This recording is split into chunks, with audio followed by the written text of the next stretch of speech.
Hawa hawa. Welcome to another ASMR video.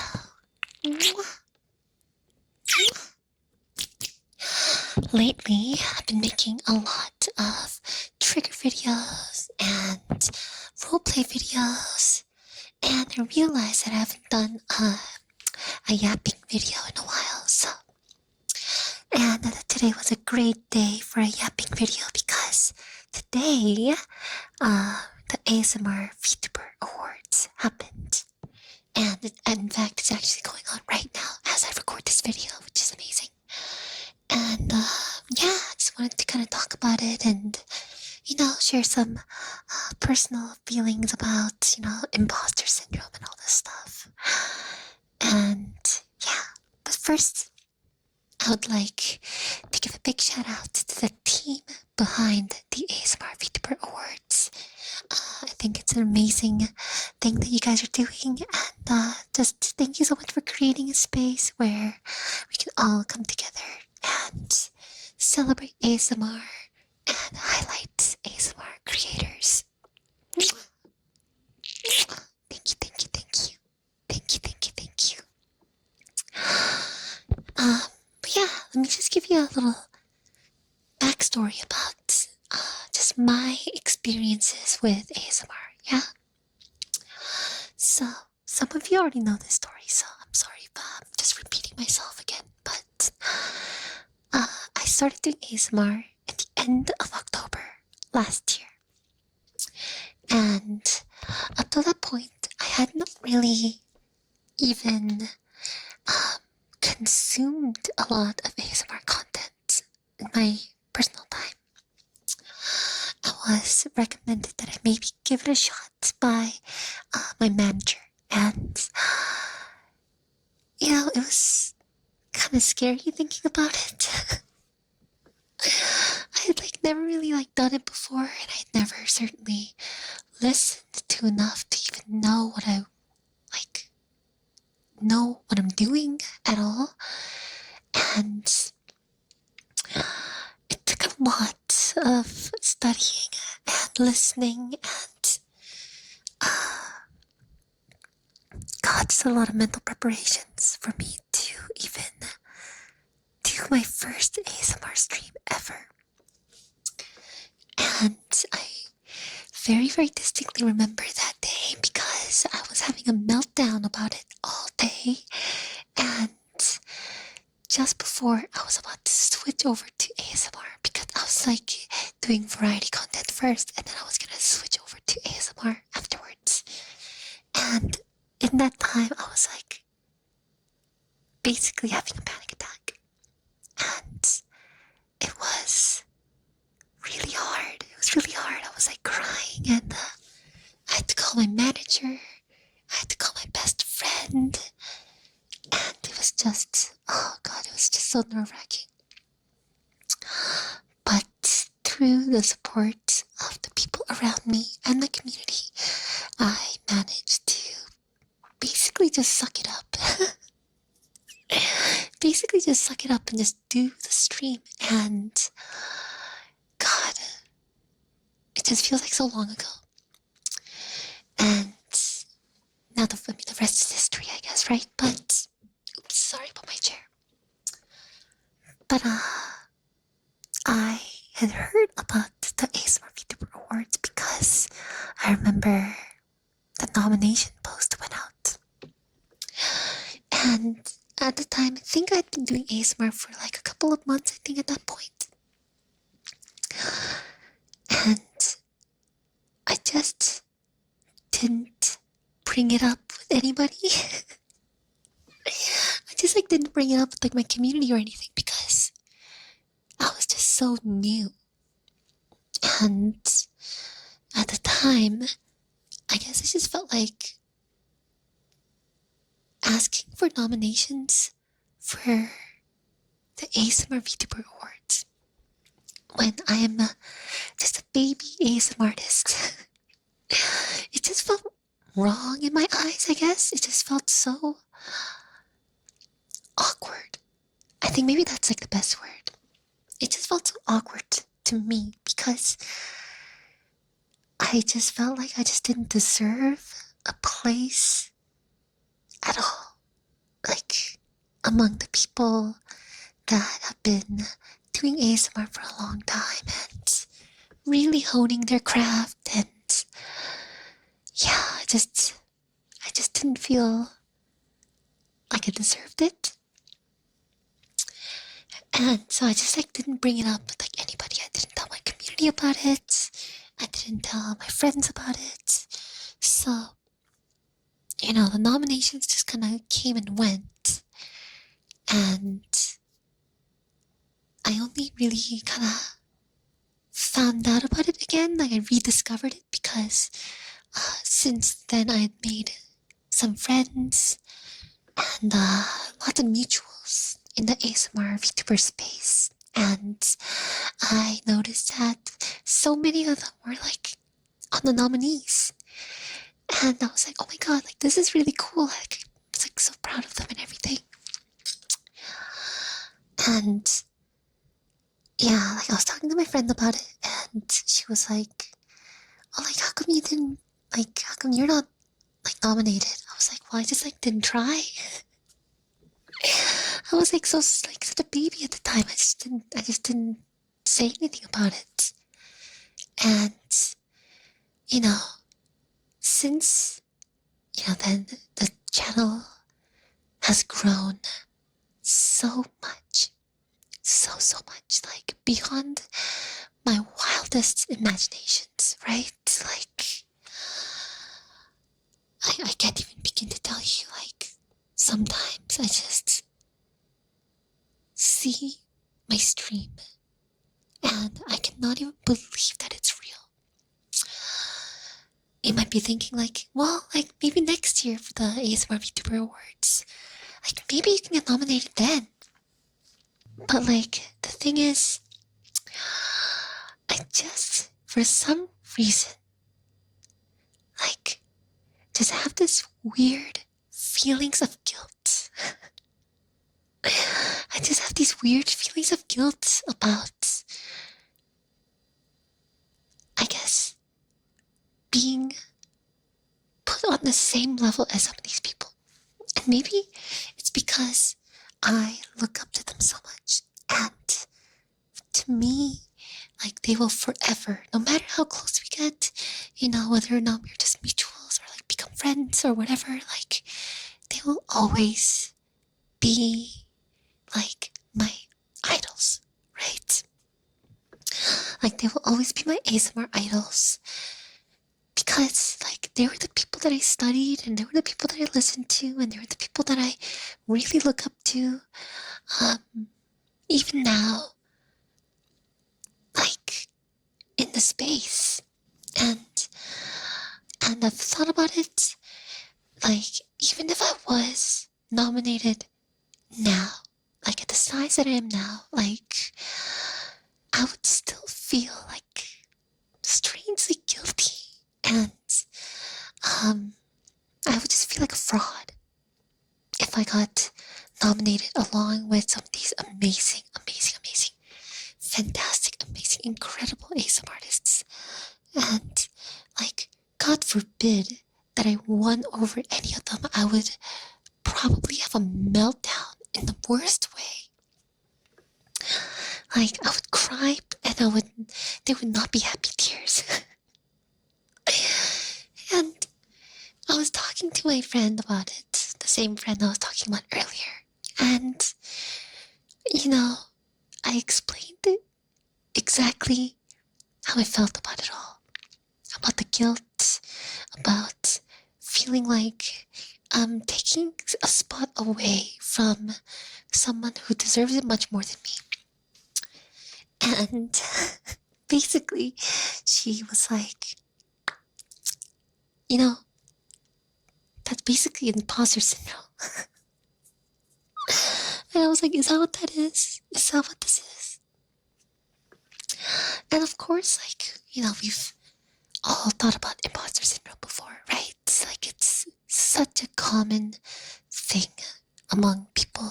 And I think like creators especially, because we're always exposed to other creators, and I think it's really hard not to feel that way. But the more I thought about imposter syndrome, the more I realized that this feeling for me has always been around, like outside of streaming, in my professional life. Like, I was a cook, I was a line cook for about 11 years of my life. And, obviously getting started in the kitchen industry was like really, really hard because it was just so many new skills, and there's so many, it's like such a different environment that you have to get used to, right? Very, very fast paced and everything like that. And despite having like 10 or 11 years of experience, like the latest kitchen job that I worked, which was about 4 years ago, 3 years ago, it doesn't matter. It was like an Italian restaurant, and I went in, and even though I had all those years of experience, the moment I got the job, I was like, oh my god, like, I'm not that good. That was my immediate thought, even though my resume is like spectacular when it comes to like kitchen work. I was like, I just feel wrong being hired here, and they're gonna know that I'm like faking it, that I'm just like faking it through the whole thing, and that I'm not actually that good or experienced, which sounds fucking insane when I talk about it like out loud, but like it's just how I feel inside, It's just like I'm like waiting for the day that I'm exposed as a fraud that lied our way into the job and stuff like that. Or I was a video editor for a while, and every time I would get a client, or every time I would like have to do a job, it was just, I'm like, oh my god, like, how did I trick this person into like hiring me? Even though and both of those jobs, like, nothing went wrong.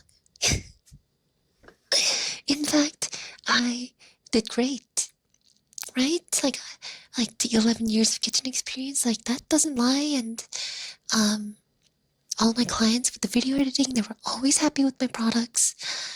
And yet, I could never ever escape this feeling of this guilt, this feeling of being a fraud, like I tricked them into hiring me or things like that. And I basically came to the realization through that conversation that I have like terminal imposter syndrome, where I can't just escape it.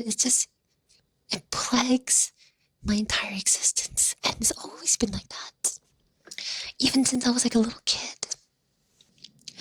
And I did some research into imposter syndrome, and I learned that it was very, very common. Basically, most people experience it at some point in their life. And I guess I just think that this must be the case because I think that we're all afraid of failures. And I think that because of that, we are constantly underselling ourselves in our mind so that if something was to go wrong, then we just kind of have this like mental safety net that makes us go, well, you know what, like, I knew I wasn't that good in the first place, like, this makes sense, maybe, right?